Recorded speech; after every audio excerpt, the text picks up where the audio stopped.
Pretty Little Liars, the TV show, sometimes deals with problematic and disturbing topics. With that, we have included a list of content warnings for the episode.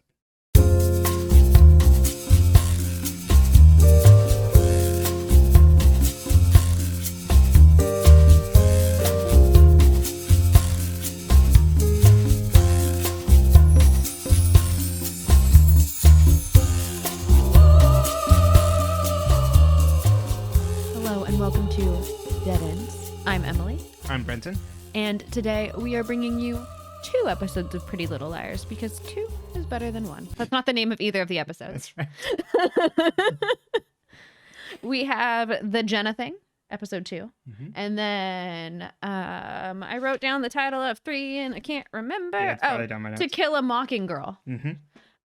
Which is ironic because we talked about To Kill a Mockingbird in the episode before the one that's To Kill a Mockinggirl. Right, but then like at the beginning of episode 3 is when she's reading To Kill a Mockingbird and goes like, I can't get enough of it. Yeah, like, oh, I only got 60 pages left. Right. Her copy of that book looks a lot bigger than the copy I had. Really? But I think maybe mine was hardback. You know, like when you get the school editions.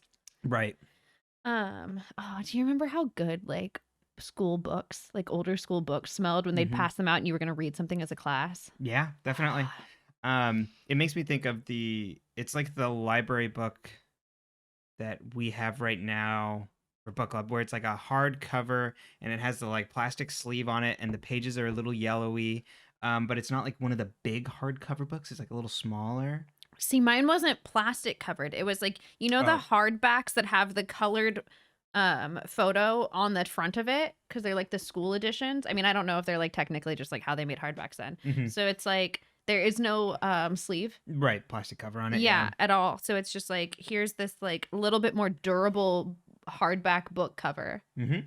I feel like that's the version of when we read Whirligig in my freshman year too. I never read Whirligig. I don't even know what Whirligig is. It's a story about a boy who, spoiler alert, if you're taking freshman English, you right. might be reading this book. You also might not. I don't know. Just cut this part out and then you'll study it later. I believe it's this boy who's like a teenage boy and he drunk drives and kills a girl with a car. And then it's like, he wants to make amends, so he goes to her family, and he's like, what do I do? And his mom asked him to put a whirligig in, like, these 4... I don't know if it's the 4 corners of the U.S. or, like, 4 specific spots. I did read this book in 2007, so I'm going to go out on a limb here and say that I don't remember the plot fully, because it's been 15 years. I was younger then than the gap in between now and then. It's like those memes of like, oh, the 90s are farther away than the 70s from when we were in the 90s. Yeah, no, it doesn't. But yeah, it's really sad, and it's like, you know what a whirligig is, right? Like a pinwheel. Yep. It ruined them for. I love pinwheels. I think they're pretty. I think they're fun. You know why we don't have any in our garden? Because of that fucking book. I loved them. But this episode is not about whirligigs, and it's not about drunk driving. It is about a pretty It's not about drunk driving. Hannah looked pretty sober, but is that in? That's episode 3. Yeah, I was gonna say that's episode 3. Okay, but the first episode, I mean, it is about an a maybe disabling event. Yes.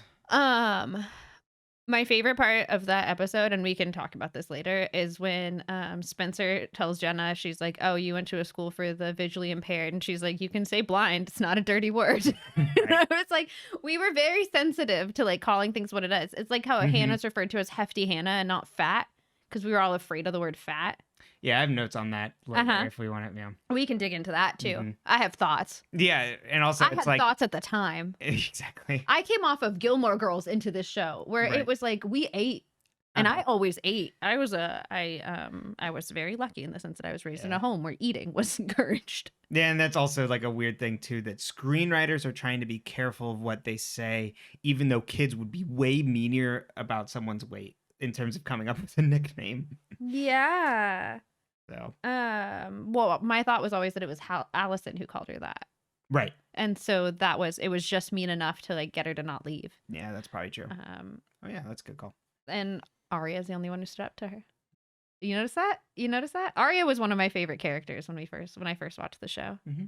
I can understand I that. have thoughts on Arya. Also because I Yeah. saw myself in her because I was petite, No. height-wise. Right. The being petite one of yours. being short is a personality trait for some of us because Mhm. it's all we got. You know what it's like to not reach a cabinet? Arya knows. Yeah.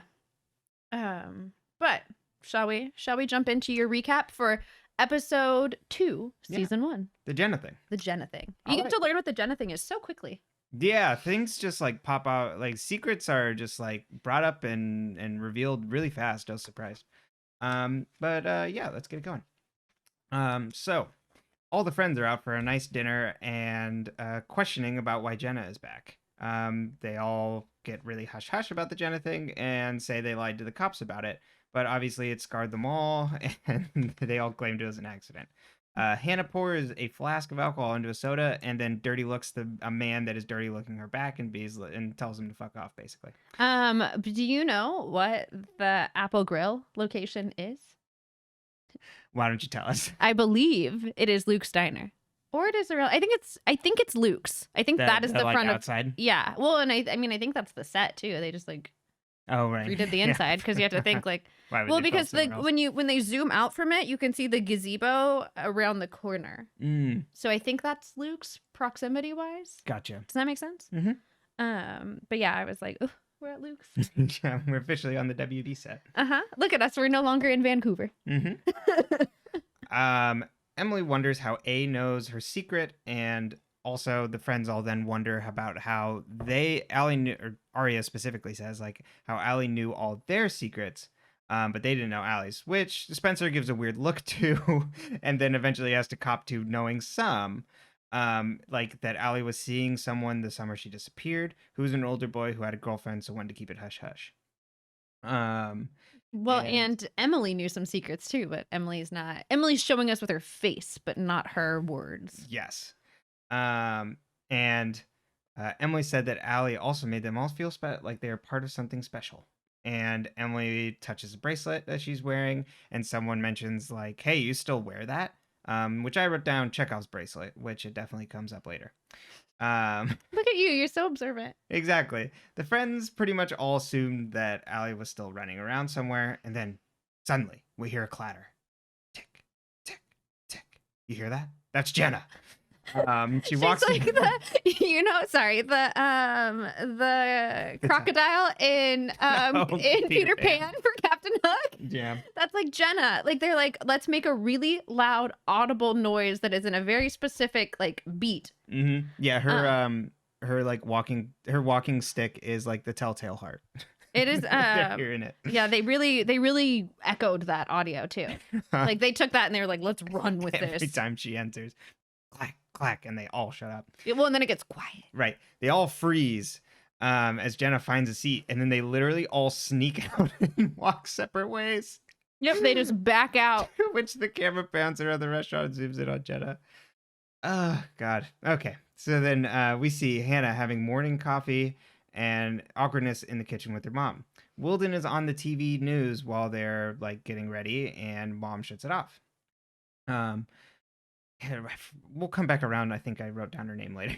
Ashley? In my notes. Ashley, thank you. Ashley asks Hannah if she's okay going to school and tells Hannah to completely disregard what the police are saying about the situation. Hannah apologizes for the cop and like said like, hey, maybe we don't, apologized for the cop, and mom said it's over and we won't be seeing him again. So my favorite part about this scene was Hannah's outfit because her mom is dressed for work. Hannah is also dressed for work. Yeah. But it was like we all dressed that way then. That was 2010. So it was like she had like business casual, but like for the club. So like her mom's skirt is, like a work length, but Hannah's skirt is like a club length. Like it's short. I used to have going out skirts like that. I might still have one somewhere. Where it's like it's a short black skirt, but then she's got this like ruffled blue, like I'm assuming it's like a tank top, and then like a little jacket over it. So she's like ready for sitting behind a secretary's desk maybe, right. Or going to chemistry. Like we really...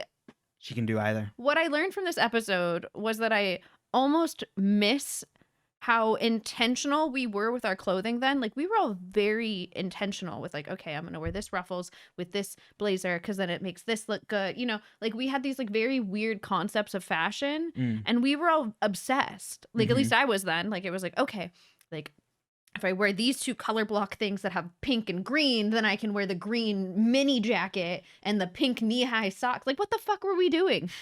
That it pretty much that it looked the way everybody looked the way they did with how intentional it was. Yeah, and like that like there was a lot of decision making factors and like how many different colors you were wearing and how they all matched, and like if you wore a cropped thing, then you usually wore like a long shirt.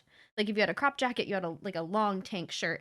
And like I mean, maybe that's why we all understand color theory pretty well, because we wore some like weird colors together that worked, but I kind of miss it. Like there was a lot of thought that went into those like layered tank top color outfits. A lot of ruffles too. Yeah. So that's what I thought about this episode. Of bringing back your fashion attention. Yeah, like my late 2000s, early 2010s fashion. It was weird. We were weird. We looked weird. We weren't doing good until about 2015, I don't think. We'll watch the show and you can tell when fashion changed, because they're always in trend. Yeah. You keep us updated on that one. I will. Thank you. Arya, her mom's name is Ella. It gets seeded throughout these episodes. So like my notes will eventually transition to names, but just start with mom. Arya and Ella discuss the funeral, and Ella says she didn't even recognize Hannah. More on that later. Dad mentions that he has a late night at work ahead, which Arya frowns and says family should come first. Yeah, he's also like, he's a teacher. Can't he do some of his work at home? I was raised by teachers. You know what I know? You can lesson plan in your living room. Yeah. Mom asks what was Arya's anger about, and Dad dismisses it as just teen moodiness. You know, girls, they're hormonal. Exactly. Emily reads a book on the porch. Arya's not the only bookworm. Aren't they all taking the same English class? Right. I assume it's like AP too. Probably. I don't think, or are they? Oh yeah, they're all in Fitz's class. Yeah. They only mention later about Spencer's workload with AP classes. She's taking Russian literature. Yeah. I didn't know that was an AP, but intense. No, Russian history. Russian history? I thought it was. It was like about the Russian Revolution. Yeah. But I mean, when I took literature classes, like we wrote about history sometimes, because like that plays into the context of why the story was written. I guess so, but it was titled "The Russian Revolution," so I don't know. I'm thinking it might have been history. Probably. Maya comes over, which would actually be very helpful right now. Yeah. Do you think Spencer would let us read her paper? Well, it's not her paper. More on that later. Yeah. Maya comes over and asks if Emily's okay. Maya said, Emily offers her a drink, and Maya said, I would rather share yours. Weird flirt, but, whatever you do your thing. Do you not remember being flirted with or flirting weird in high school or even college? I mean, yeah, but, like, it's just, like, it's a weird flirt.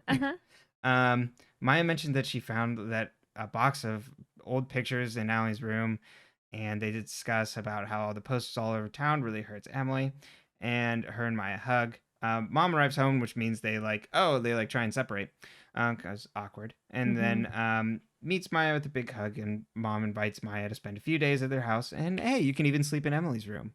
Oh. Spencer practices field hockey. I thought it was at home, and then all of a sudden, Emily and Maya come wandering through the thing, so I'm assuming it's at school. Or like a nearby field, like... You know what I mean? It's like on the way to school. Emily and Maya come over and Maya meets Spencer. Maya makes a really bad first impression to Spencer's like, why the fuck would you say that? They all laugh. Well, not really. Spencer doesn't. And she kind of eventually absolves her of like, yeah, whatever. Emily and Maya both invite Spencer to coffee, but Spencer turns it down because it's her only time to practice. Maya tells Emily that Spencer's intense, and Emily says, you'd understand if you met Spencer's parents. We'll meet them later. Arya asks to transfer from Mr. Fitz's class, and he instead invites her into his classroom and says, you should stay in my class, because how else will I keep power over you if you were in someone else's class? Mr. Fitz then says he can keep his feelings in check, And Arya says, well, I can't sit here every day and continue to call you Mr. Fitz and pretend like we didn't sleep together. I don't think they had sex. Well, I think they hooked up. Okay. I think they just made out. I think that's the definition of hook up for now. Yeah. Because this is, you have to remember, like, you know, where we are in time. Well, but Hannah specifically refers to sex. Hannah does. Mm-hmm. But Hannah doesn't have any. Right. That's beside the point. Uh-huh. Yes, I wrote in all caps, why is this being treated like a big relationship breakup? Mr. Fitz signs the form and is very large. Exactly. Very large, and like I'm not sure if it was on the line. Mm-hmm. I was like, damn, Ezra Fitz. It's a short name, but he took up the whole line. And is disappointed that Arya is leaving.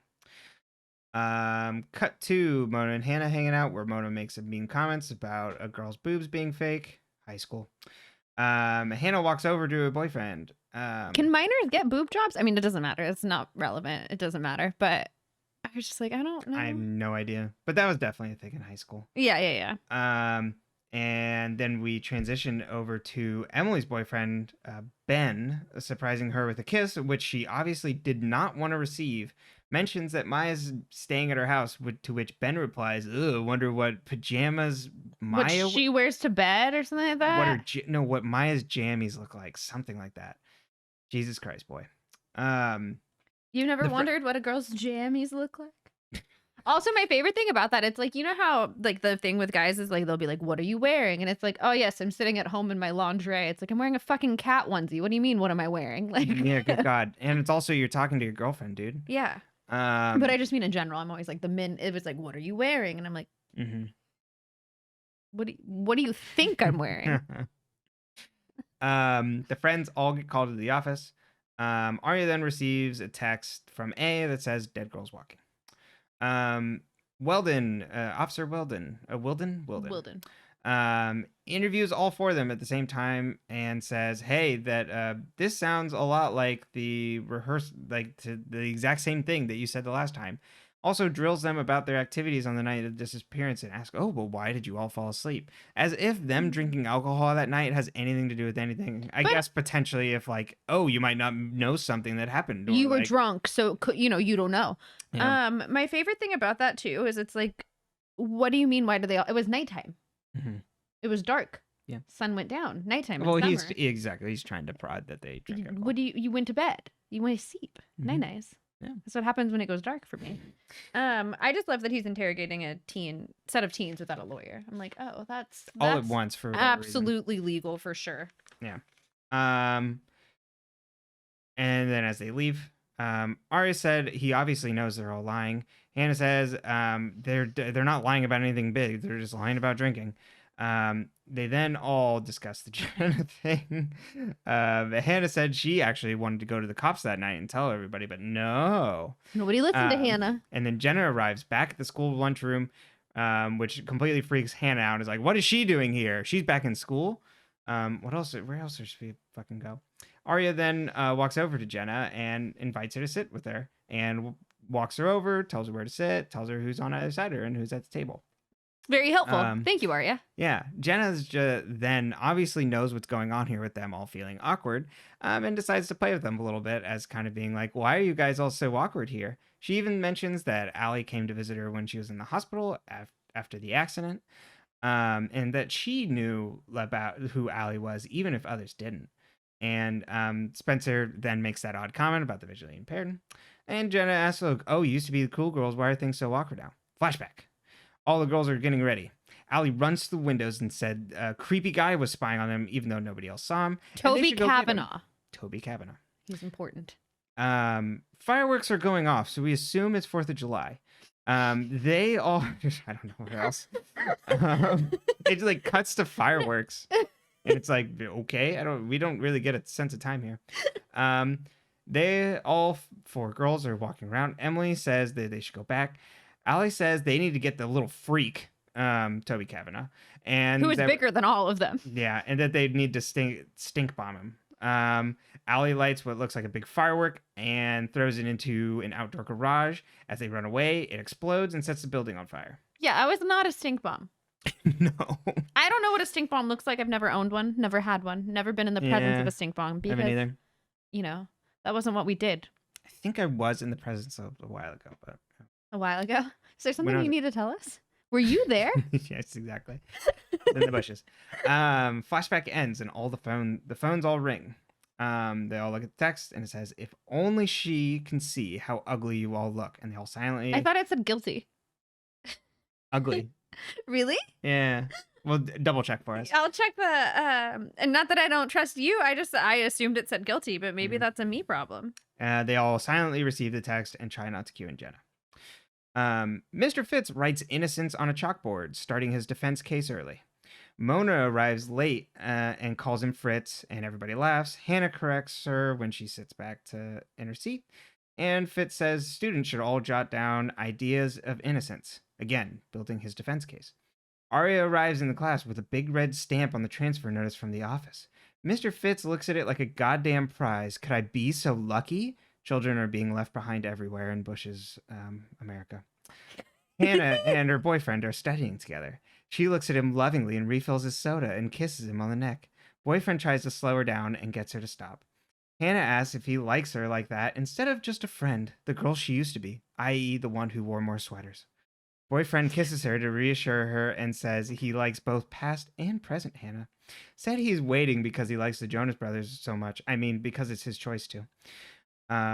Mom says they're really trying to make it to church and hope boyfriend's dad understands that, hey, Hannah's mom, I should say. Ashley. Hope boyfriend's dad understands they work on weekends. Oh, boyfriend's name is Sean. He gets in a big zinger about how his dad does too. Obviously, he's a pastor of some sort, so we should all be clued in that Sean must be gay. Officer Wilden comes over, and Mom says, hey, it's time for Sean to leave. Spencer is at dinner with her dad, who I believe is played by Nolan North. We'll come back around to that. Spencer said she decided to take a class at Hollis just for fun. That'll be just for fun, and Dad said dismisses her and texts on his phone saying, "What's the point in that?" Aria comes into the restaurant, so Spencer walks over to talk to her because it's a dead end with her father. And Melissa and her fiance Ren walk in, and Aria asks if Ren is as uptight as Melissa.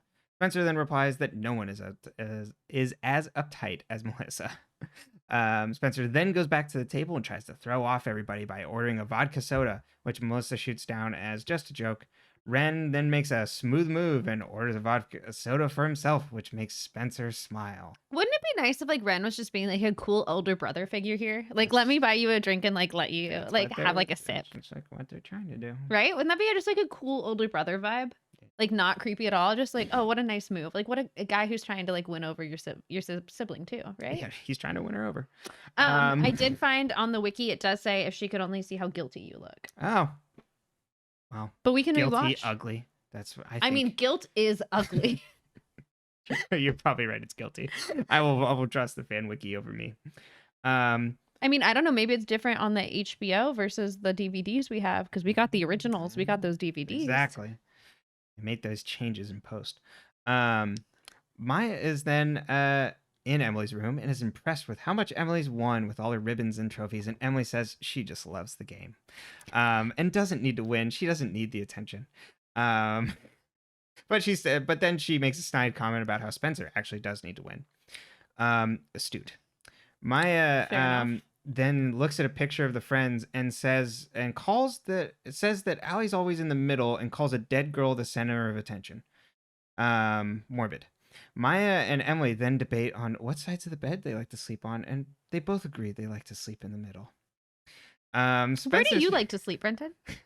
On a side. In the bed. You're just happy I let you in? Exactly.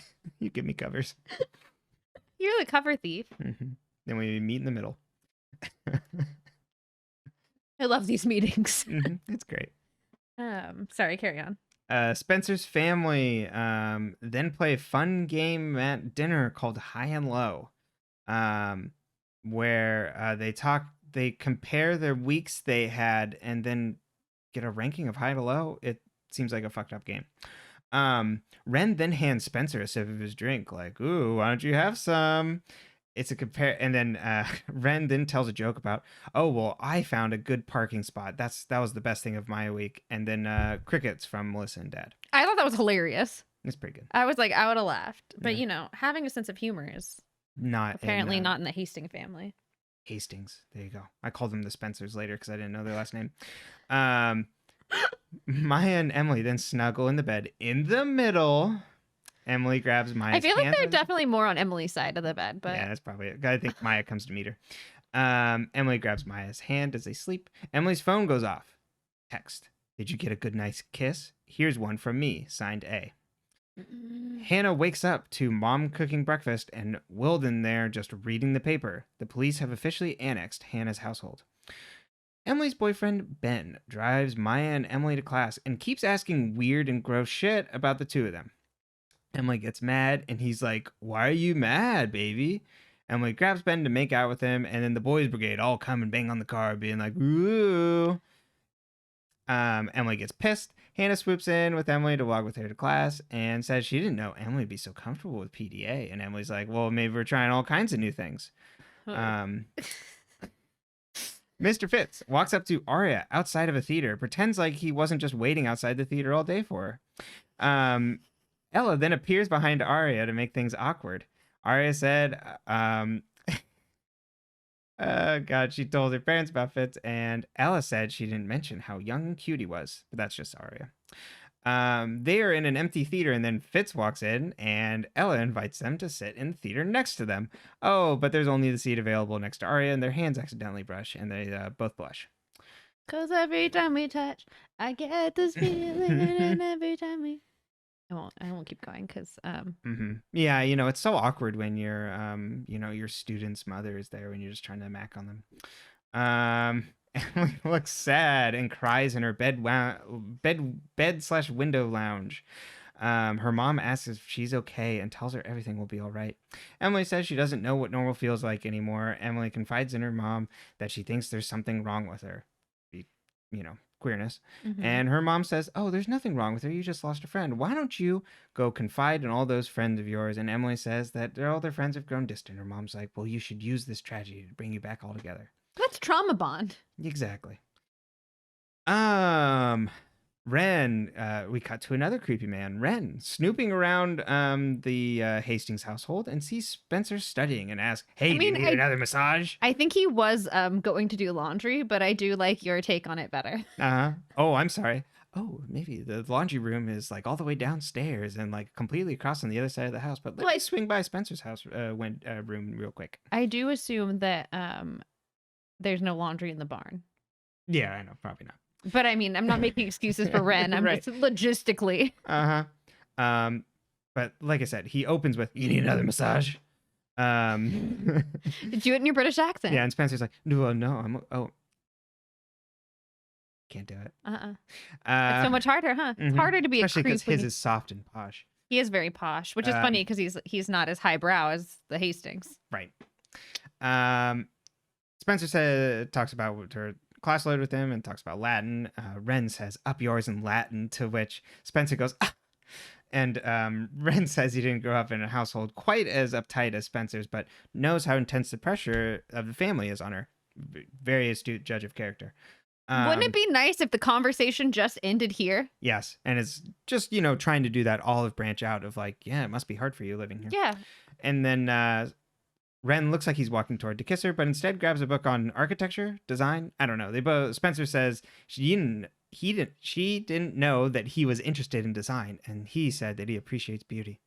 Oh, I wonder what that means. Well, we find out because he kisses her and makes out with her, and then Melissa sees from the hallway. And then when Melissa turns away, Spencer stops Ren and says, "It's not right."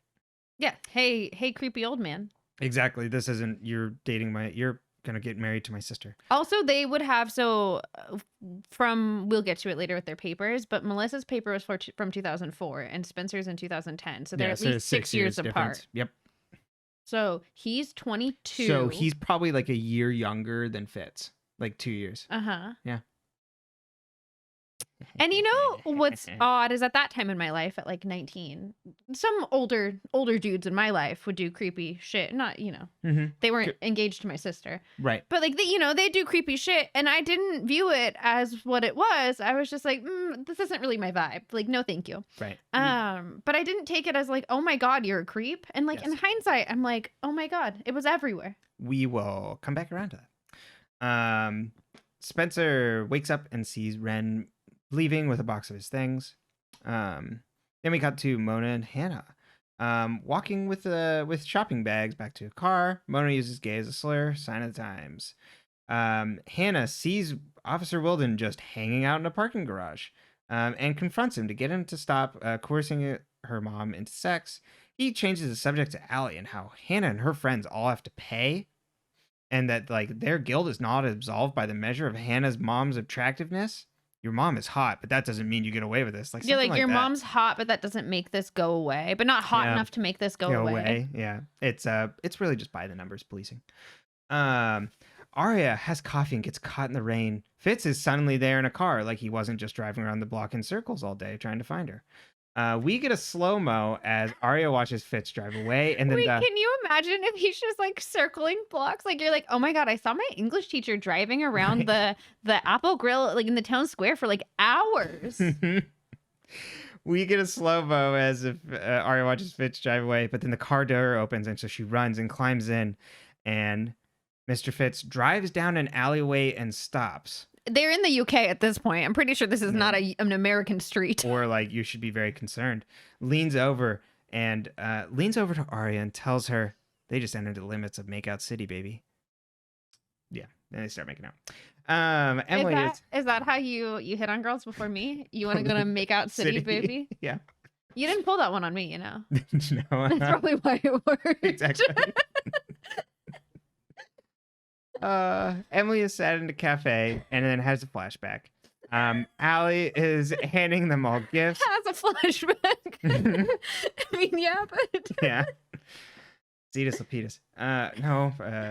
Xenon? Yeah, forget it. We'll come back. I forgot the phrase, but I'm almost done with the summary. Okay. Turns out she was giving them all Chekhov's bracelets. They have the bracelets with all their names on it, and Allie invites Emily to tie hers on. Emily touches the bracelet sadly back in present day. Arya enters her home wet in her Kingdom Hearts outfit, which, would you like to talk about this? Yeah, this is what I mean. Like, it's a short skirt, which is, you know, normal, whatever of the time. And then an orange shirt with a gray cropped long sleeve shrug sweater jacket thing. I used to have some of those, you know. I actually kind of miss those. They were very convenient. And then she has on like, you know, like her Kingdom Hearts boots, like some good boots. A brown belt. It's not attached to anything. It's just an accessory. And then obviously she's soaking wet, so it's like, and then like a jacket, so it's like stuck to her, but like also like, you know, just odd to begin with. It is truly. And she's got the long like coat, trench coat thing. Yeah, too. like I would have worn this outfit. Mm-hmm. When I tell you that like I would have pinned that to a Pinterest board and worn it, like it would have been mine. I would have done that. That would have been a look I wore. I mean, I probably wore something similar. And so her dad is there and says, but alone, and says, him and Arya need to talk. And they can't just keep doing this like back and forth because, you know, her mom's catching up to something. Instead of being, I'm going to come clean, he says, I don't understand why you can't lie here, but you're able to lie in Iceland. You were so cool in Iceland. Why aren't you cool at home? And I don't understand why you just can't keep this up. Arya asks if he's still seeing his mistress. And he says, well, yes, at work, but only professionally. Arya asks if he was in love with her, and he says his attraction took him by surprise. You might be too young to understand about giving into your emotions, but that's what happened. She's like a 16-year-old girl. You know who's like the only person who's ever going to understand about giving into your emotions is anyone who's been a 16-year-old girl and can remember. Yeah. Some of us have blocked it out. Yeah. Ella and Arya's brother come home with dinner. Dad asks if Arya's going to stay around for dinner tonight, and Arya goes, yeah, Dad, I am going to stay home. I'm going to stay in. I love my family. Apparently, the worst father-daughter talk on earth worked. Uh-huh. Arya climbs up the stairs and looks back at her family. Because she's going to go change domestic out of her Kingdom Hearts wear. Exactly. Looks back at her family smiling in their domestic unaware bliss. Arya then gets a text that says, when students kiss teachers, someone gets hurt. That's a promise I'll keep, ... A. Spencer is then on a run and rounds a corner and sees Jenna sitting on a sitting on a park bench. And Jenna answers a phone and says into the phone, "Send text now," and has like other contraptions that she's like working. And Spencer looks at her like suspiciously. The end. Where I'm like, I'm Which- assuming that's some sort of like accommodation to help her type. That's what I'm saying. If it wasn't for the music, I wouldn't have taken that as any other way other than like Spencer sees Jenna and freezes up because like, oh no, Jenna, and like my guilt and stuff. But You're really paying attention to the clues here. yeah, exactly. The But musical clues. exactly, but because of the music, then it's like, oh, are we supposed to suspect like she's A because she's using like what looks like just like some sort of like text accommodations? Yep. Wild. Remember how we didn't understand technology at this time too? None of us had any clue what the fuck was happening inside our little cell phones. We were all like, Yeah, that's "Oh, true. what's this device?" Mhm. And we'll talk more about that in the next episode. Yeah, because- iPhones were around this time too. Yeah. But none of them have iPhones, which is interesting. Oh yeah, Spencer's isn't either because of I don't think the back camera is an iPhone. Mm-mm. It's because it's. I might They all have like flip phones or slide phones. not Spencer's. Spencer's is just one chunk. Yeah, it's like a chunk. But I don't know if it's a droid or not. I think we we'll get into the technology as we go. There you go. So a couple thoughts. To Kill a Mockingbird, a great lesson taught by Mr. Fitz. Yeah, about innocence. About the mock is a mockingbird represents innocence. But wouldn't you argue that the book is more about injustice? Yeah. Okay. Just thought I'd point that out. 100%. I haven't read it in a long time. But I know they're like trying to like bend over backwards a little bit to try and Yeah. be like, oh, the girls are guilty. But all I'm thinking is just like, who are you No, I think to I be think it's, lecturing on innocence? I think it could be alluding to Predatory behavior. yeah, I mean Arya's innocent in a sense. yeah, well, and also I think they talked about how Allie was dating an older guy too. Yeah. So it's like this is a trend. This is a Mhm. theme of the time. And Yeah. so when I first watched this, I thought like, a decade ago, I was like, oh, they're just normalizing this very normal behavior of creepy men that aren't creepy because they're cute, so they're not creepy because Right. that's obviously how it works, right? No, that's not how it works. And now in hindsight, I'm like, no, because adults are writing the show, I'm beginning to think maybe they were calling out something glaringly obvious here. I don't think so. You don't think so? I don't get the vibe that. Well, okay, you have obviously seen the show. Up until this point, these older men. So the shows I feel at this point is operating on two levels. There is the mystery and stuff part, right, which is exactly A and secrets is all playing into what is at least in popular culture understood as like these would be teen fears specifically. Mm-hmm. But then the other half of it is a little bit of the more like this is a show also written for women, so there's that pairing. Mm-hmm. And I think as we talked about too with like other teen shows in the past, like shoujo anime, where that like older guy, that is like the norm, and that is understood because all of these men are very understanding and in tune with the girls' feelings. Yes. And like so even when we Men get to the fallout next time about Ren and Spencer, Uh-huh. he is very attuned of like, yeah, I fucked up, and I'm trying to go to bat for you to say like you were not the one that kissed me, and like I'm still here if you would like to give a relationship a shot. I mess things up. And then with Fitz, it's like still more in that forbidden love to me. Mhm. It doesn't read yet as that the show is being this is a really inappropriate thing to be happening. Mm-hmm. I think it's because the show is also from the perspective of the teen girls. Mm-hmm. And so as I watch it now as an adult, I wonder if that was part of the intention. Yeah. That's what I get to. But I don't know because at the time I took it at surface level. I was Yeah. like, okay. I mean, you look at Ren and you look at Ezra and you go, worse things could happen. In terms of Yes. like men that are attractive. And then you think about how you're like, oh, they don't look that much older because like the actresses are around the same age as the men. Mhm. Right. So, And so your brain doesn't do the red flag thing. Totally. And then we'll get to it next episode too. You get big signal. Well, you get a little bit in this episode too. You get big signal flares on who the bad guys are in this. Uh-huh. The dad, Arya's dad, I should say. Mhm. Why is his forbidden love forbidden, but Arya's isn't? Right, exactly. And then also Spencer's dad, who's completely inattentive, Mhm. and like callous. And then you also get Ben, who is the kind of bro-ish misogynist, like immature guy who's like constantly making references to sex, even though it's like not appropriate, and being like, babe, I don't understand. Like, he is completely unattuned to like how Emily feels. I think there's also this defining line between boys and men that they were playing into, because that was a big thing at that time. Like, Yeah. as someone who was dating at that time, and Oh, you were that's like, true. is he a boy or is he a man? Because when you're like 16, 17, 18, 19, like in those late teen years and early 20, you know, Mhm. you're like, the maturity level, boys are not expected to behave at a maturity level that is equal to women. I don't like playing into that, like, girls mature faster than boys. It's because they have to. Right. I didn't have a choice. I was being creeped on by people in their 20s when I was 16. We should not be mapping. And I didn't think it was creepy. Yeah, Isn't we should that not. interesting? Exactly. We should not be mapping biological changes to like Yes. as a way to understand how people mature. Yes.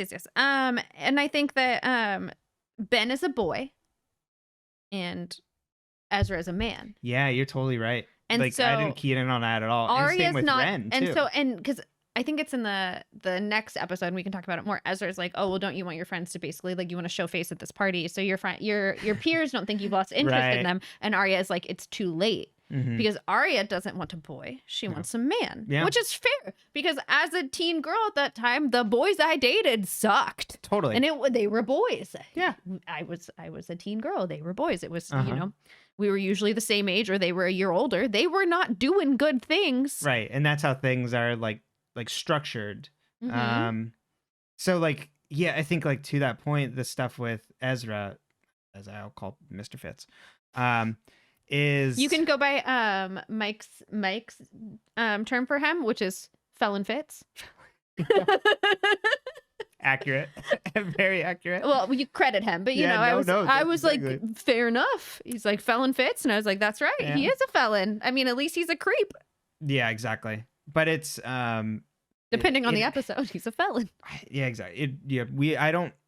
This is just like talking into like what I see now. Like, who knows where it goes. I just have a feeling it's gonna go like, damn, like, isn't it a shame that things are gonna get blown up for these two when it's so perfect? But I don't know. Rather than like, there's a power dynamic happening here that's like not appropriate.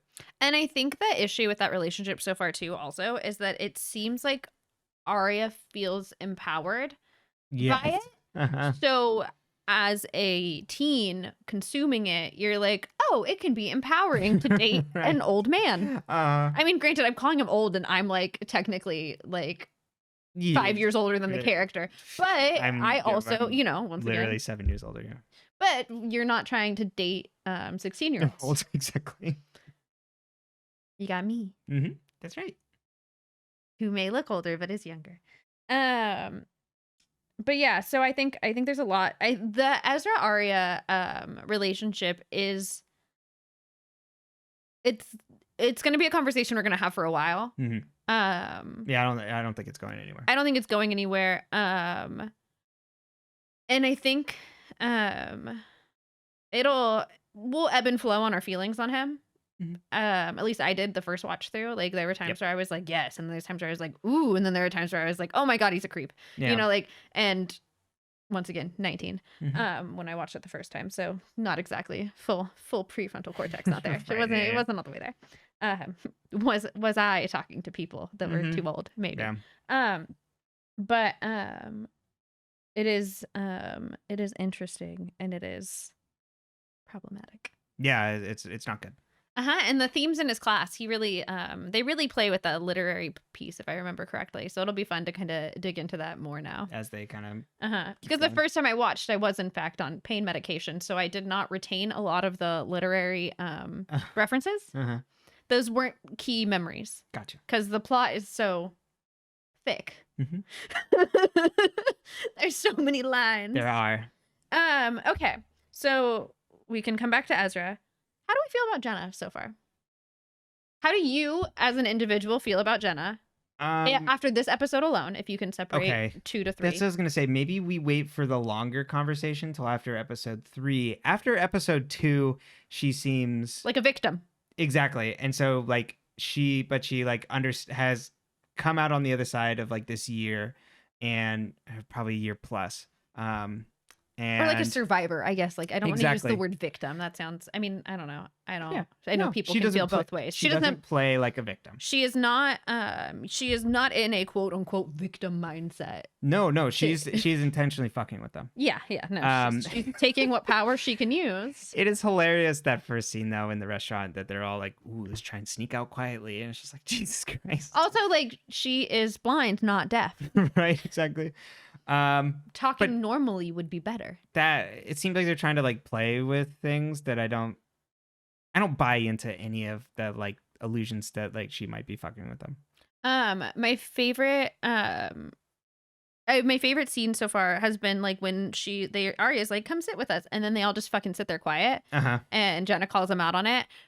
Because I was like, man, like, where are their social skills? These girls have no social skills. The more I watch the show, the more I'm like, oh my God, there were scenes where they were like, and I'm like, that's not like just sitting staring. That's not going to get you anywhere. Yeah. So it did make me laugh a little because I was like, no, it's a good scene. Yeah, they're quiet. How can A see Emily's bed? Yeah, good God. I have no idea. I'm gonna like really, I never paid attention to this before. Like, I just assumed like A was like all knowing. Yes. Like it's omnipotent. Totally. It seems like whoever A is has access at all times and knows where they're going to be. And so I'm like, how, where, why? And I don't know if any of this is ever fully answered for all of the things. Or if A is just getting really, really lucky with timing. And guessing. Yeah. Or it's just like whoever A is like wakes up and is just like, I can't sleep. Okay, so let's text Emily. Yeah. Or maybe I don't know if you could schedule text back then. Yeah, or is maybe just like she's probably asleep with Maya in her bed by now, so like send a text. It's also like the how did A see Arya and Ezra on their small European alley? Exactly. That's what I imagined. That A's got a beret, because I imagine that being a street in France. Like that doesn't make sense in Pennsylvania to me. I was imagining like that A has an operation like what's the Gene Hackman movie we watched? The Conversation, where it's like it's like rigged with like multiple places. There's all these. I mean, you don't need to do that, and especially not in 2010.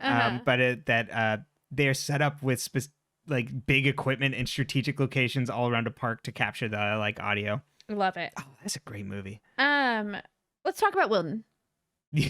Yeah. Violating any sort of like he can't use any of the information he tries to get from the girls because he's violated the law. No, and then yeah, exactly. I have a bit more to say about episode 3. The most vile character by a country mile. Yeah, Wilden is obviously evil. Absolutely. He like literally moves into the woman he's abusing's house because he knows that she can't kick him out. Which is so wild to me also because like it's a small town and people talk. Yeah. So like parking your cop car in front of their house, you're like, oh, I'm just dating her randomly. Yes. That's what he gets to say. Yeah. It's fucking wild. He gets to control the narrative. And she doesn't want to do anything about it. It's surprising too how it goes in episode 3 too. Yes. Yes. Which is interesting. Episode 3. Are you ready? I am. To Kill a Mockingjay. Open on the friends all walking in the woods, and they're lost. They're trying to find what they refer to as a shed, which they all hung out with Allie, and Spencer knows the exact directions, latitude, and longitude, and everyone immediately gets suspicious of her, which I immediately go, do you not know who Spencer is? Of course you would know. Yeah, it's 172 steps or whatever, and you're like... Yes, this seems like the person that would do this. Spencer says it's weird that they're all meeting out here and seems suspicious, and it seems suspicious to meet way out here. Hannah says they should hold off on saying anything about Allie being dead until they confirm she is dead, which shocks everybody. And Hannah says, "Oh, I'm just gonna say it. I don't believe she's gone." Hannah then takes charge and like starts to have a conversation about A's text. Thank you, Hannah. And then suddenly there's a crunch in the woods and they all get freaked out and then they all receive text. Heads up, BFFs, it's open season and I'm liar hunting. Officer Wilden is then in a towel in Hannah's house in the kitchen. Good God. Hannah's mom says he should get dressed and she'll take care of breakfast. Hannah asks if this is a permanent thing and says it's not worth it over sunglasses, and that she's not calling him dad. She Do I have to get him a Father's Day card? Exactly. She then drops a bombshell that neither her and her mom eat breakfast. We'll come back Okay, to that. I didn't eat breakfast at that age. I mean, I ate like at my 10 o'clock break. Does that make sense? Yeah. I didn't eat first thing in the morning. So one of those things that wouldn't have stood out to me then that now stands out to me because I also, you know what I mean? I wouldn't call my 10 o'clock snack breakfast. Yeah, it's just incorporation with everything that we kind of get about Hannah this episode. Yes. Well, in the pilot, watching her pick the croutons out of her salad. Yes. It all kind of adds up to disordered eating. Hannah's mom says that he's not going to drop the charge. He's not going until the charges are officially dropped and they don't want an enemy on the police force. Wilden is hiding around the corner and hears everything. Arya and her family have breakfast. I'm confused. In general, television does this. Like people go eat food first thing in the morning, early. Or like Emily was having coffee on her porch reading. I have never had that much time in the morning in my life because I'm not a morning person. Right. So like I was just like, these aren't real. Right, And now like, I've realized I'm just not a morning person. But yeah, there's a lot of eating out in this show. It's really funny. I like it. Yeah, Arya and her family are out to breakfast, and Arya has To Kill a Mockingbird, and her dad asks how she likes it, and she's like, I can't stop reading it. Her dad then asks about her teacher, and Arya gets awkward and is like, yeah, he's just fine, he's whatever. A blonde woman then comes from across the street and greets, his name is Byron. This is when I officially pick up on that. Greets Byron at the cafe table. He then introduces her to Arya, which is Meredith, and Meredith is obviously the mistress. And Arya's like, oh, of course it's your daughter. And then Meredith is like, of course it's your daughter. Yes, Meredith. Sorry. I was like, Arya doesn't know herself. Exactly. She really doesn't. There's a case to be made for that. Remember the pink hair? No, exactly. It's gone. Meredith then asks Byron if he got her message, and they kind of talk about work, and Byron seemingly writes down an email or something. I don't quite get what he passes off to her, but whatever. And then walks away. I think she gives him an email for him to write a letter for something. Yeah. And then talks about how Meredith is actually no longer a student, but a teacher's assistant, so he's going to see her at work. Why is Arya mad? Yeah. This is also first confirmation that it was, I mean, this is the first time he gives confirmation that she was a student. The Hastings women, not the Spencer women, are all hanging out in the kitchen, and this is the first time we see the mom, who looks exactly like Mariska Hargitay from Law & Order SVU, and a Google search also agrees with me with a Photoshop picture that was like the third image. Spencer then rushes in, Spencer, it kind of rounds the corner because Melissa and the mom are like talking about canceling all the engagement plans. Melissa runs past her and tries to throw an elbow or a shoulder almost, and throws away a bunch of Bride magazines. Damn, you autocorrect saying bridge. Almost said it. And Melissa is like completely... You ever played a good game of bridge instead of having a wedding? Exactly. Melissa is just having a shit time and having a breakdown, and Spencer gets defensive, says, don't dump it all on me. I didn't do anything wrong. Like, I'm not ashamed of it because like Ren kissed me. I didn't mean to. I'd never do that. And then gets really defensive and says maybe Melissa should wonder why Ren felt like he should kiss her. Oof. I do think the important thing is prior to that, like the mom and Melissa are icing her out. Yes. Like she's like, why didn't dad wake me up for her to go on the run? And her mom was like, I don't know, And it's like, oh, they're all icing her out. Mm-hmm. Like they're intentionally picking on their 16-year-old for being taken advantage of. Yeah, by a 22-year-old. Yeah.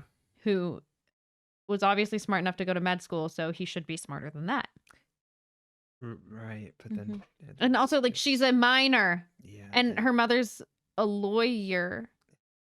So you would think then she would be like... But no, we just normalized this back then. It was very normal. It's a problem. It's a problem. It's a problem. It's a problem. It's a problem. Mona and Hannah are hanging out. And then... Hannah's boyfriend Sean walks up with his boyfriend Mills. Noel. Noel Khan. I wrote down Mills, so instead of Mills, it's Noel. It's Noel. Noel's parents are leaving town, and he's gonna have a party. Mona And so Noel and Sean walk away. Mona asks Hannah about if her and Sean have had sex. And Hannah says it's not a race. And Mona questions, well, how long will they even stay together without sex? It's not even real. Yeah, like, are you even really dating if you're not having sex? Yeah, You know. good friend. Mm-hmm. Emily sees Maya at school and is like, oh, good to see you. And then is interrupted by Ben. Good times. Emily invites Maya to Noel's party, which then Ben looks fucking pissed for some reason. Yeah, when the episode before he was imagining them having naked pillow fights. Right, You know, like and it doesn't make sense. Right. Who cares if she comes? Yeah, I don't know. It's a party. Yeah. We get a flashback to the scene of the oh wait, sorry, I skipped ahead on my notes. Sorry. Arya is walking down the school hallway and checks out Fitz, and Fitz does a little of the same. You know, it's a little creepy coming back, huh? It is. Arya goes to help Spencer, who's visibly melting down in the hallway, but is trying to keep it together. Well, because all her books fell out of her locker. Exactly. And then we hear a clack, clack, clack. Jenna and her bodyguard walking down the hall. Toby. I wrote it down here. It is Russian history. You are correct. There we go. We then get a flashback to the scene of the crime where Toby carried. We get a quick flashback to the scene of the crime where Toby carried Jenna out and saw all the friends. Back to present day. Of the burning garage. Yes, burning garage. I was like, just carrying her out. Yeah. Back to present day. Emily explains to Maya how Toby got sent away because he had set a fire to the garage with his stepsister in it. So we get confirmation that Jenna and Toby are step-siblings. Mm-hmm. Wilden then confronts Hannah in the hallway and brings her into the principal's office for questioning just alone. And then all of her great friends, one of them named Emily, supposes that Hannah's probably the easiest to crack. My, don't we have a high opinion of ourselves? Wilden, then interrogating Hannah, points out a 9th grade picture of Hannah and Allie and says, oh, well, it looks like you lost weight and started styling like her. Good God. Oh my God. Like, and also like, okay, what teenage girl doesn't do their hair like their friend eventually? Right. And 9th grade? That's a freshman. Jesus Christ. You're talking about 14-year-olds, man. That's fucked up. And Hannah says no one competes with Alison. She then has a flashback to when Alison told Hannah wearing what looks like 5 sweaters. Yeah, it's like a poorly done fat suit. Yes. And it's just like, yeah. It's like not even like, so the issue, my number one issue with this, and we can dig into it later, is that even with the quote unquote fat suit, whatever they did to make her look different, she's not fat. No, this is the exact same thing as like She's All That, where they like take off the glasses and it's like, oh my God, you're beautiful. Yeah. And it's like, so it's also like, what would being fat mean? Like there's you know what I mean? Like it doesn't, no, it's not good. No. It's not done well. Yeah. I have more to say on that later. And Allie tells Hannah to go ask a guy to the dance or on a date. I think it was a dance or party. It was to Noel's party like that year. Oh, I see. Noel throws parties, baby. Right. Noel Con party boy. There you go. Hannah goes to ask him, and he looks like he's gonna say no until Allie walks up and is like, "We're gonna go," and then he goes like, "Well, yeah, okay, now I'm gonna go." You know, that age old like your friend shows you up in high school. Mm-hmm. Back to the present day. Wilden asks if Allie talked about a guy in a picture, but then we get a segue away from that. You know, just wanted to point that out that comes up. Mm-hmm. We don't get more in on that. Hannah then drops background knowledge on Wilden's partying years and calls him out on his creepiness. Mm-hmm. Arya navigates to Facebook on her phone to post to Hannah's wall, which is really funny interface, before Hannah arrives back with the friends, and the friends all ask about what happened in the interview and said she was in there for over an hour. Mm-hmm. What have you all been doing? I guess class got out. I was in 2-hour classes, so I have a weird frame of reference on this. No. You have like 50-minute classes. Yep. The friends all agree that she's just acting weird, even though Hannah's like, well, I don't want to talk about it. It's all fine. We just kind of discuss nothing. And then Arya sees Fitz and in his class, and she walks in and shuts the class door behind her. Arya asks if he has any plans this weekend and maybe he wants to come to like her mom's gallery opening. and he's like, I don't know. I don't think that'd be good for me being around your parents like that. And Arya's like, well, maybe we'll just meet up afterwards. And Fitz is like, well, maybe you should just go to the party and like you should like try and hit on boys your age. You don't want them to think you lost interest. And she says, too late, and grabs his pinky with her pinky. They slot it in like a puzzle piece. And then the door opens and are interrupted by a faculty member, to which they do a really poor job of him handing her paper of like, well, here's your homework assignment. And she's like, thank you, Mr. Fitz, and walks away. So on the Pretty Little Liars wiki that I was just like, because I checked for the A clues, there's a photo of the pinky hold and it is captioned, taking risks at school.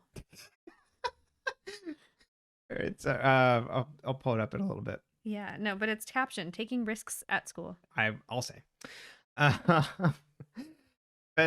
Okay, so Spencer goes to visit Ren at his school and to try and get him to help explain that he kissed her and like that she's blameless. And he's like, well, I tried, but they're not going to listen to me.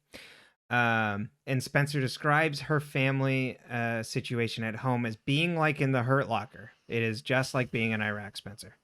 Spencer retains her innocent, and Ren says it doesn't matter what he says. You know, he says he's sorry for making a mess of things, and then asks, you know, if she wants to stay over and shag. Well, he offers to let her sleep on the ping pong table. Yes, he does. He's like, well, I'm sorry I made a mess of things, but like, I'm still interested if you are. Like, I'm maybe still the mistake I made was falling in love with the wrong sister, or falling for the wrong sister. Right. I'm sorry I fell in love with the age-appropriate one. Yeah. He really knows how to commiserate with her on her feelings about her family.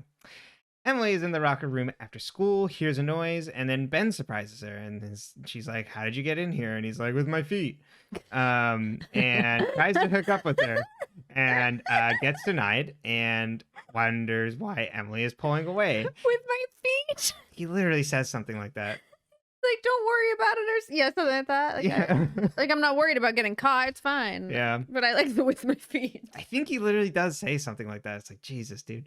And is pulling away, and he says maybe they need to relax at school, and then just starts to assault her. Toby appears out of nowhere. Ben looks up and yells, "It's the bat!" and a fight ensues. Emily breaks up with Ben in the middle of him getting the shit kicked out of him. Wilden says some weird shit to Hannah about at her home about picking her up from the party, and he won't use handcuffs on her. Because Hannah's gonna go, oh god, it's creepy. Yeah, I drive you, I take you in the squad car, and I won't make you use the handcuffs. Good god. Hannah's mom then when Hannah leaves, Hannah's mom then asks Wilden about the sunglass store and like, has he heard from the sunglass store and are they gonna press charges? And he goes, oh, I don't know, I have a call out to him, they haven't said anything yet. Wilden then sees the bracelet that Allie gave Hannah in Hannah's purse, and he looks at it like he just found the biggest clue imaginable, even though, like, yes, they're friends. Yeah, also, like, they were friends. It says Hannah's name on it. It's not like it's Alison's bracelet. No, and then he just goes like, Eureka! It's very strange. Mom gets weird about him looking in her purse, and then he talks about how he interviewed Hannah at school, and she's like, what the hell are you doing that at school, interviewing my daughter, and then kicks him out. That's right, Ashley Marin, you get him out. There you go. Party time. Hannah's boyfriend and Sean, I should say. Sean and Ben plays foosball while Hannah looks annoyed in the corner. Maya and Emily arrive together, and Emily says she should have stayed home because she doesn't want to like run into Ben. But then they run into Ben, and Emily kindly tells him to fuck off. Yeah, go Emily. Way to set that firm boundary, babe. You know what?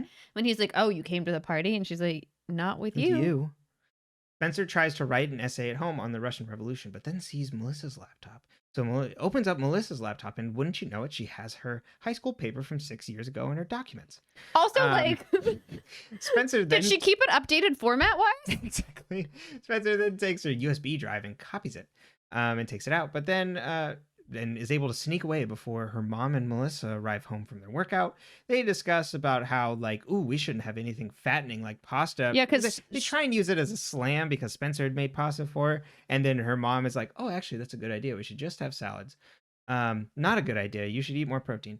And then Mel- And Melissa- carbs are Carbs, good. yeah. Carbs are good for the brain. They're good for growing. Mhm. They help you I'm think. just thinking post-workout. Yeah, but post-workout, you want carbs too because you Oh, burn. okay. You want carbs before. You just want carbs Fair. in general. You Yeah. want carbs. You want that. We were all very anti-carb then. You want that Primavera. Melissa then stares directly at Spencer and starts to grill her and said Ren called her to say like that Spencer, I wrote down Melissa, sorry, that Spencer went down to his school to help clear her name, but Melissa doesn't believe that she would do it, that she would just go down to his school just for that. His school? I thought it was his house or his apartment where he was staying with his friend. Yeah, is that not at school? Oh, I don't know. I guess it was probably near the school, huh? I didn't think about that. That was kind of my okay. I should say No, his that's apartment. fair. You're right. I'm not putting A and B yeah. together. And then she leaves the room, and Spencer's mad and just sends her the paper that she had changed over to her teacher. She stole her sister's paper. Yes. Sean then plays more foosball. Hannah looks pissed. Mona walks by with a boy to go hook up. Would she have even typed a paper in 2004 to turn in on a computer? Or would you have turned in a handwritten paper? I guess you probably would have typed it. I guess still. she probably would have typed it, but I don't know why she still has it on her laptop. Yeah. Sorry. Carry on. Yeah. And then Hannah gets mad and is like, I'm gonna leave then, and I'm gonna go somewhere, and Sean doesn't notice at all. And she finds all her friends outside, and so they discuss Toby and Ben fighting. And Spencer continues to say that Toby is a bad guy and a creep because, like, I mean, Allie saw him in the window, and Emily's like, well, why did he take the fall then? We didn't see him. Arya asks us if this is another secret that Spencer happens to know, why he took the fall. And then suddenly, one by one, all the friends get distracted and split off, leaving Spencer alone looking miserable.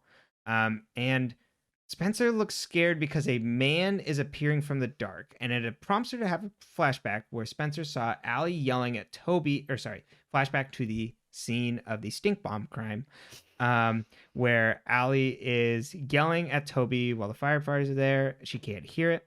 And then Allie walks back over, and they all say they're not saying anybody to everything. And Hannah's like, well, we should just say it's an accident. And Allie's like, well, yeah, that's what a dumb shit would think. And then yells at Hannah, and Arya's like, you can't be yelling at Hannah. And she's like, oh, yes, Hannah, I'm sorry. I mean, your dumb ideas are one thing, but, like, I shouldn't be mean. And then Spencer sees the police drive off with Toby. Back to the present day, it's not Toby walking down the alleyway. Even though I thought it was going to be Toby, it's someone else. And then he just smiles at her and turns. Yes. So I looked this up, and apparently it's just that, she's supposed to be paranoid that it's him, Right. and then it's not. And so then he's like, oh, she thinks I'm cute because she's staring at me. Right. Yeah, is anything like, oh, there's a girl staring at me over there. Hi. Yeah. And then she's like, run away. Oh, that's cool. Just tell my friends that a girl's checking me out. Spencer Hastings was checking you out. Oh, yes. The haste of the Hastings. Lacoste shirts and all. Right. Oh, I forgot to mention that I think Spencer's dad is played by Nolan North, who's like a famous video game voice actor for like everything. Really? Yeah. That's funny. And then Hannah and Sean find a lovely barn to hook up in. Then we cut to Maya and Emily in a photo booth. Maya makes a Jersey Shore joke. Very apropos of the time. And then they go back and forth. Maya calls Emily crazy beautiful, and Maya and Emily take photo booth photos and kiss when the photo's going off. As the photos print, someone walks by and grabs the photo. Emily and Maya then emerge from the photo booth, and Emily's like, where's the photo? There's no photo. And Maya's like, it probably ran out of paper. It's okay. Let's just go. My favorite thing about this is, okay, so this is Noel Kahn's family's cabin. Maybe their home, Right. but it's their cabin, I believe. And then he got a photo booth. Right. He's like renting like wedding event supplies for his high school party. Yeah. I was like, okay, Noel, bringing in, I mean, it's an affluent area, or his family owns a photo booth. Yeah. There are two options here. Ben's family, Noel's family. Ben doesn't live here.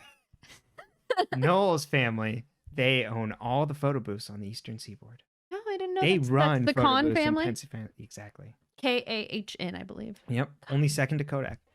The Kahn and the Kodaks. Oh, it's exactly. like the Capulets and the Montagues. Okay, so Hannah and Sean are making out in the barn. Hannah goes to grab something, and Sean is like, "What are you grabbing?" And Hannah's like, "I have a condom." And he's like, "Ooh, I don't want to do this." And she's just like, "Well, is it just like because you're saving yourself, or is it something else?" And he's like, "It's something else." Um, and Hannah's like, "I don't understand. It's like you still like I don't want you to think of me still as that like same girl who like you're just friends with." And he's like, "Well, I like that girl better. This one is desperate." Which is To which my rude. jaw hits the floor, and it's like, dude, you can't be doing that. Hannah says any guy here would be happy to be with her. And she's not wrong. Yeah, and exactly. And Sean is still upset, and she's like, I don't understand why you're being like this. He's like, we've already talked about this.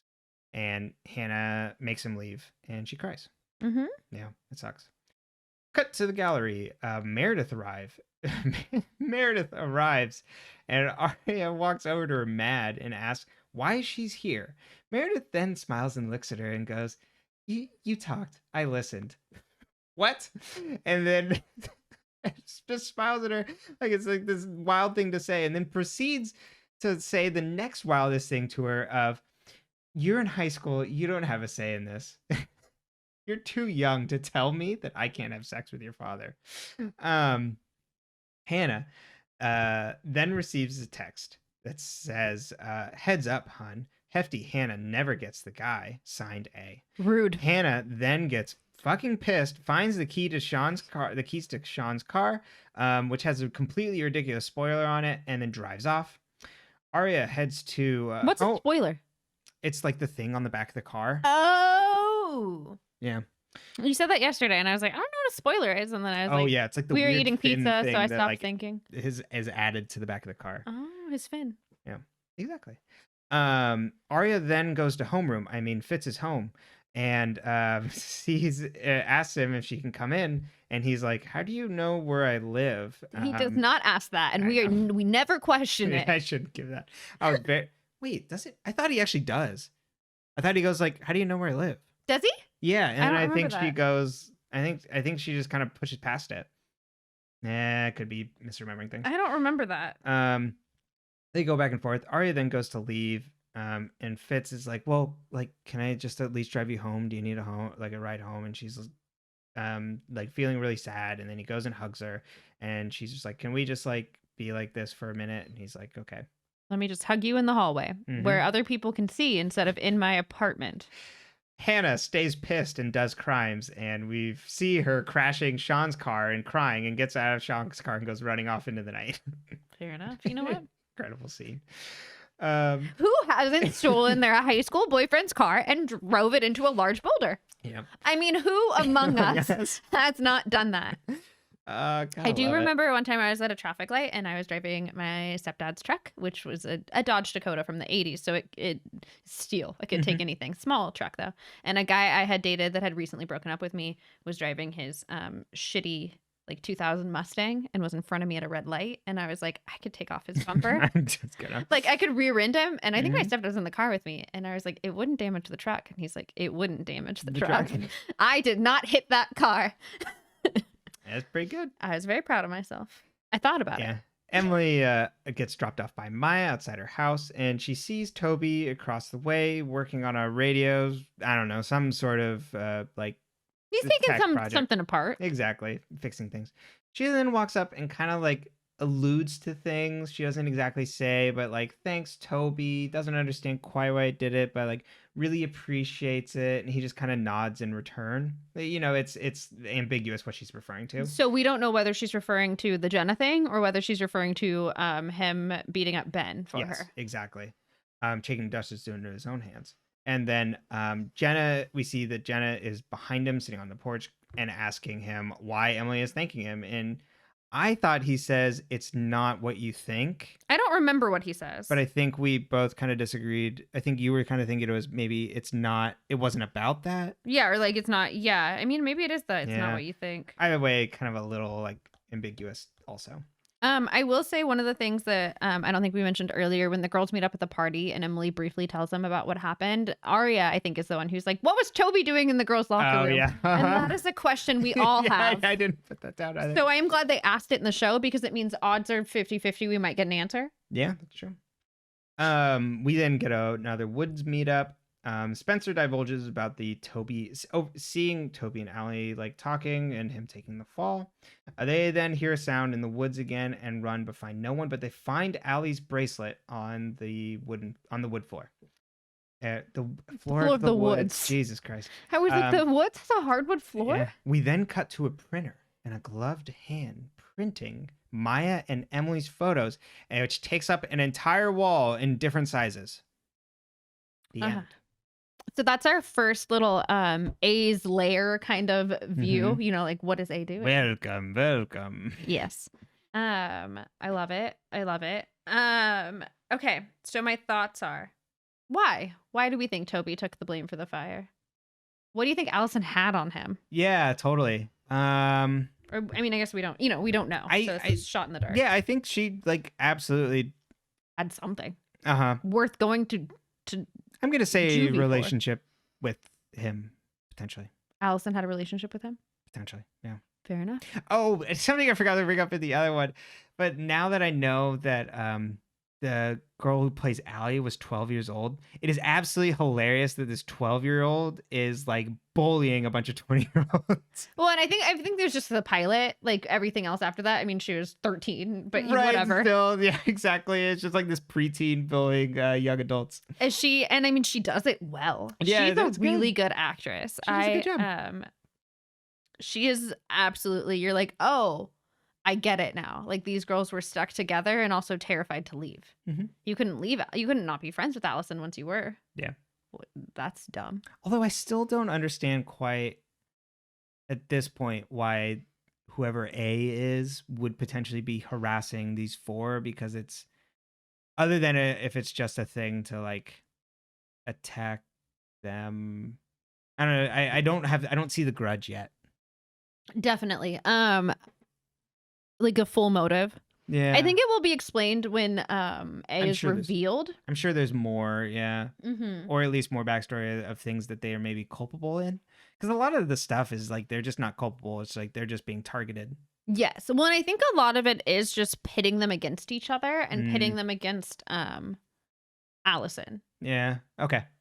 Or I mean, that would make sense, I think, with lining up that testing loyalty of Alison. Like, how loyal are you to her? Right. If it's all about like, say, like, you know, teen fears and stuff like that, then it is just that you can't control like some bully like coming after you for all the things that you feel like bad about. And like secrets. It's about secrets. Yeah. Who is sharing information without receiving information dangerous? Mm-hmm. But like in a lot of the, like in a few of the cases, like for Hannah and Emily's, like their secrets are like just things that they just feel bad insecurities. About. Exactly. Yeah. Yeah. So it's like bullying rather than like Oh yeah, Alison is a bully. Right. Exactly. But I mean, and by proxy, I guess A is at this point too is just a bully. It's not like it's not like getting revenge or anything as far as I can tell. Yeah, and it doesn't seem like they're in danger. No, not at all. I mean, Arya is because oh, well, she wouldn't be, but like she would have like a lot of emotional danger. No. I meant like she's in danger just based on like her personal decisions. Oh, I see. Yeah. And Hannah is too, just because of good God. But what do you mean? You're not supposed to drive into rocks? I didn't mean that. I meant Wilden. So, okay. Melissa, how are you feeling about Melissa? Yeah. I feel bad for her. Absolutely. Much 100%. like Jenna. I'm like, yeah. oh. Yeah. And so like we talked about like her family. It's fucked up that her family is targeting Spencer, but it totally makes sense why like she's Melissa mad. is. Yeah, exactly. She's still 22. 22. She's still young. Then yeah, like she is like very like, you know, it is uptight, but like she's not a villain. And it's also like really quick that she's just like, fuck this guy. So she is like strong person. So like, you know, we see her as opposite to Spencer, but like I feel like there's a lot of similarities. Exactly. And so, you know, she's definitely, I just feel bad for her that like shit has like broken this way. And that there's like grudges being held against her that she doesn't really like fully understand. Mm-hmm. What about Jenna now? How do you feel about Jenna after this episode? Yeah, it's like a little bit like weird, like that there is like that anger, which is fun. I like that she's like fucking pissed. Yeah, I would be fucking pissed. Yeah. Wouldn't you be fucking pissed? Yeah. Mm-hmm. And she's suspicious Yes. because she doesn't know. Yeah, she's like doing something. So Or at least we assume she doesn't know. Exactly. Yeah. But at least like looks that she like wants to fuck with these people. Mm-hmm. Why do we think Spencer's the only so far girl with good instincts when it comes to like a creepy old man? Right. She's like, please get off of me, sir. And then Yeah. she does. I mean, she does dumb shit, kind of. But she's trying to clear her name. Totally. And she's also the most mixed up. Yeah. Spencer's got reasons to be mixed up. Right. God. I love Emily's thing about how she's like, if you knew her family, you'd understand. I'm like, yeah. Totally. She's got that family trauma. She's got that high pressure family trauma. Yes. I think Arya is just too naive. Where like, because she, outside of like having the wool pulling off her with like her father, so she's like starting to be like, well, I'm gonna be reckless, a little more reckless now. Spencer is like, I've had to deal with this shit my entire life and I'm angry. Arya is very much too like I think an example of a child who was supported and encouraged to be herself and like was able to chase her own interests, and they happen to align well with her family. Yeah. Like her family is all very scholarly, and so she's very scholarly and like enjoys reading, and like so then it makes sense. Does that make sense? Like it's very, so you're like, oh, okay, like she's got it easy. It's just that then her dad's not good. Yeah, exactly. It's doing bad things. She's got it easier, but like I said, I think that like her dad marks the time that like the wool is being pulled from her eyes on like, oh, life cannot be like, this isn't a perfect family. And it's not black and white. And I think that's a interesting thing with Arya. Ironically, she's wearing black and white in this episode. There you go. But the idea that like she was the one who was like, don't bully Hannah. Like she's the one who had a little bit more backbone because she was more supported in who she was as an individual. Right. Where Spencer has felt probably that she's like always been fighting for attention because they literally play a game comparing each other's weeks and rank it. And she's the youngest, so of course she's going to be second. Right. Not going to live up to that like perfect student that her sister was before. And then Emily's afraid to be who she is because she doesn't think her mother will accept her, which is absolutely fair. Yeah, Emily's is like Emily and Hannah's are like by far the easiest to map. Yes. And then then poor Hannah is just she's just like, I want to be cool. And Emily's like also naive. Yes. Very sweet. Exactly. Very sweet. Like so she is, but she's a little meeker. Exactly. Like Arya's a little more like, you're doing the wrong thing and I'm going to tell you. But if Arya doesn't think you're doing the wrong thing, she's not going to say shit. Right. I think it's interesting to kind of look at them at like a bravery scale, and it's like, okay, Spencer and Arya are braver characters. Hannah is. Hannah is, but she doesn't have as much individual like inclination for certain aspects of this. I would say I would actually rank Hannah above Spencer. Fair enough. I think maybe Spencer in her personal life can throw things down, but that was also after a big blow things started happening. And Hannah does call out her mom and Wilden. Even when Hannah was being bullied within her own friend group, was like, I don't think we're doing the right thing. But even voiced it, like, right? Yeah. So I like your Hannah voice. Thank you. Your young Hannah voice. That's a sweater Hannah. Poor Hannah. Yeah. So, okay. Speaking of sweater Hannah, we were all very fatphobic.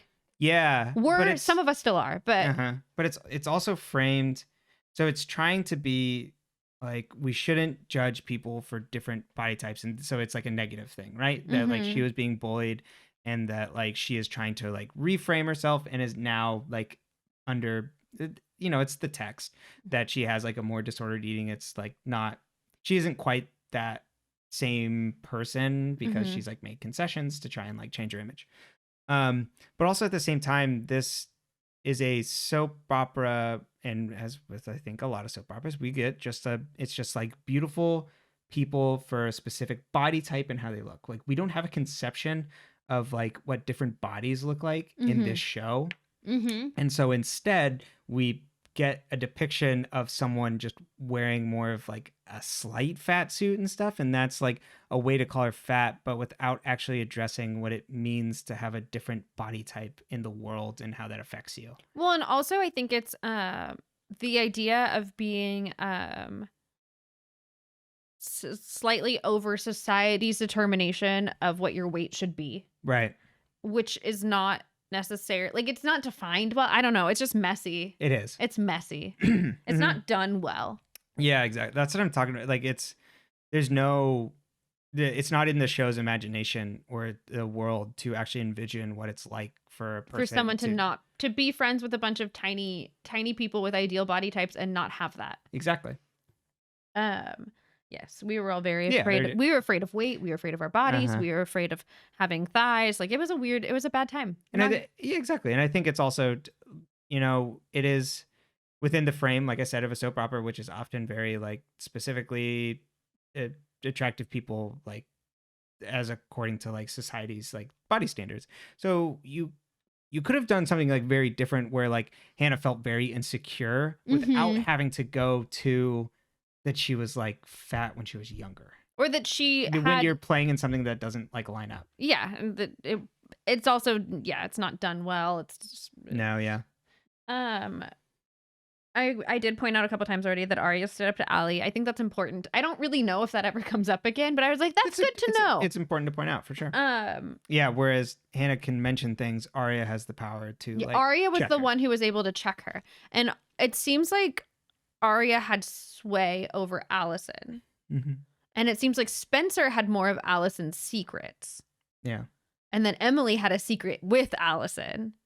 And then Hannah was definitely like insecure, like was second player. Exactly. So it's interesting. I wish we got more of like how the girls felt about each other when Alison was still alive, because I think that would have been really interesting. And then we saw Alison's bracelet. We don't know where that came from. We don't know what that means. Yeah. Was it on her body when she went missing? It should have been. What is, So, yeah, like I said, Chekhov's bracelet. Was it on the body of the person they found? Is this just another Alison bracelet? Is this... Oh, yeah, manufactured. Because you know what I mean? Like, as someone named Emily, I've had thousands of items. I mean, you go to any gas station, find a little keychain. Mm-hmm. And then I thought it'd be nice to, like, recap everyone's secrets. Okay. So we have... Do you want me to give a shot at it? Yeah, go for it. Okay. Arya's double secret is her father's infidelity with his student and her ongoing relationship with her teacher. Hannah. Before Alison went away, did Alison have anything on Arya? Her dad. I was like trying to think, and then went away. Yeah. Went away. And obviously the Jenna thing across all. Yeah. Oh, the Jenna thing. I was like, I'm missing something. Yeah. Hannah is that she was insecure about her body. Emily is that they had a relationship together and that Emily is queer. What's Hannah's now? Hannah's secrets now Hannah's secrets now is Wilden and her mom and the shoplifting. Yes, and she hasn't told her friends about any of that. Yeah. And now what's his name's car? Oh, yeah, Sean's car. It's just not a secret yet. I mean, she crashed the car. I don't know if it'll be... But she didn't tell her friends. Well, she said I had a rough night. Oh, yeah. So I think... I'm wondering if that'll be an extended I'm wondering how the show goes on, how much the girls share with each other. Because, like, we know. Yeah. So the first time I watched the show, I didn't really think about what other people don't know. Yeah. But we know these things. What do their friends know? Like, Arya's friends don't know that she's dating their teacher. No. And her other friends don't know about her dad. Hannah's friends don't know about the shoplifting, and they don't know about the detective living in her home. Yep. And then Emily, it's the same. Emily, it's the same. The Maya thing. It's now her budding relationship with Maya. Her previous relationship with what we assume was Allie. And what that means and how that plays out. Yep. And then Spencer's is previously kissing Melissa's boyfriend, and then now kissing Melissa's fiance. And I mean, she just plagiarized her sister's paper. We'll see how Yeah. that plays out. Yeah, that one. That's not public knowledge yet either. And trying to think if there's anything else with Spencer. No, they know about the field hockey. Exactly. It's not a secret. It's not a secret. She has to win. I just think tracking the secrets might be helpful for us over time because who knows what is gonna play out. I think. Very true. Yeah. I mean, it has to. I have no idea. Any other thoughts on these last 2 episodes? No. Yeah, that was. Yeah, I just really wanted to get to talking about Hannah. Yeah. Who's your favorite liar? Yeah, Hannah for sure. Hannah. We can't really have any guesses on A yet because we don't know motive. Yeah, I don't exactly. I have no motive, so I can't piece together anything else. And how do you feel about Toby Cavanaugh? He's like just misunderstood and probably a loner at this point. He's just kind of like a weird dude, but I think he's just misunderstood. I'm trying to think of a good he's got analog. Really bad lighting in this episode. He kind of looks like oh God, who's the guy from Back to the Future? He's played by a man named Keegan Allen. Crispin Glover. Oh. They really like that. I can see it. It's just because they light him horribly. I believe he was around 20 playing this character. So you know what I mean? Another one of those like around the age of the other actresses. And closer to the age of his character because he's like 18. Got it. 17, 18. I think he's supposed to be old because they're like he's older. He's an older boy, meaning like a year or 2. Exactly. An older boy, not a man. Fair point. But yeah, I mean, he just seems misunderstood at this point. Well, and I mean, I don't think he's actually, he went and helped Emily. It could be a creeper, I guess. Why was he in the girls' locker room? Yeah, why was he? I mean, like my guess was like Jenna needed something. She got lost in the locker room. That's right.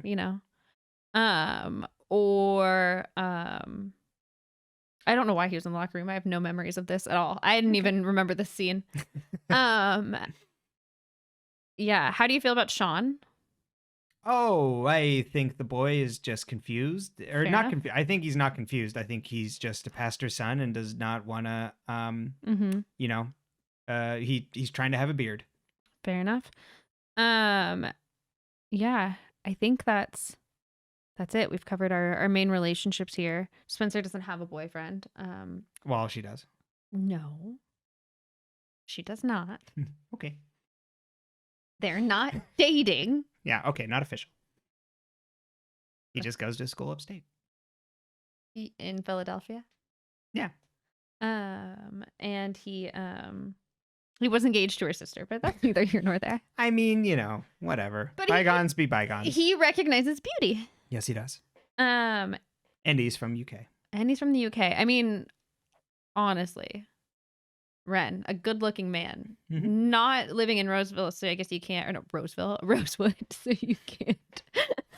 We're on a Sacramento, baby. He lives in California. So you can't really put him in the grouping with the rest, but And then I'm like, how? No one knows Ezra from Link before. How small is this town? Is this town big? Is this town small? Do we know people? Do we not? Is it just because these people are all from an affluent community that they all know each other? Did he go to high school there? I don't know. He mentioned going to Hollis, but I don't think he mentioned living there before. Or yeah, he went to Hollis. Yeah, I don't know when and why Hollis. Isn't it a community college? And also so you're saying why don't the parents know him? Yeah, like do people in the town not know him? Does he or is he new to town or is he is he a local boy? Doesn't seem like he is. No, he seems very out of town.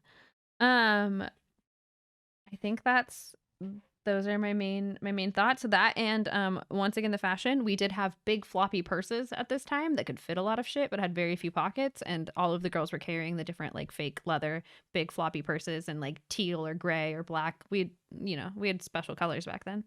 10 out of 10, kind of missed those. You could put a lot of crap in there. I'm sure. Those look big. I used to carry those instead of backpacks at school sometimes. Just throw shit in there.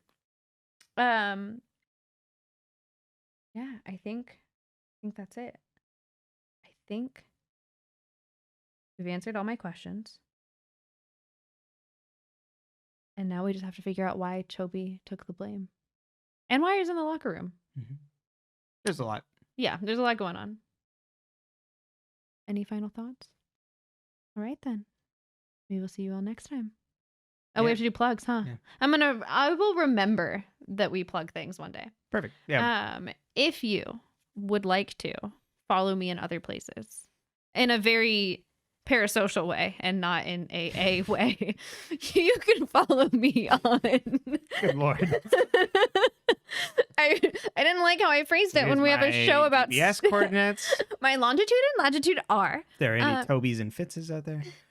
No, thank you.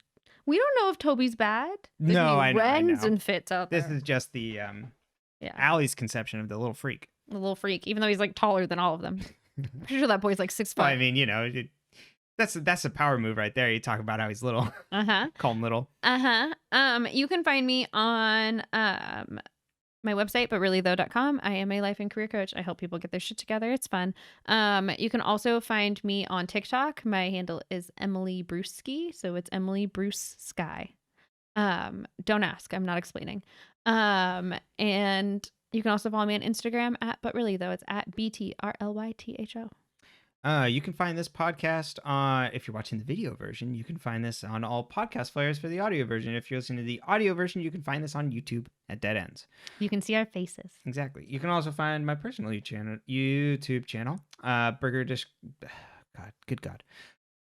Discourse, where we do Let's Plays of video games. Right now we're playing through Kingdom Hearts Re-Chain of Memories. And you can also find my writings on brain fart. Video games, TV, music, whatever I want to talk about at burgerdiscourse.com. Love it. Yeah. And what was the sign off from last time? It is we're still here and we're gonna find out everything. Yeah, we don't know everything. We know nothing. We're Jon Snow-esque. Exactly. Bye, friends. Bye.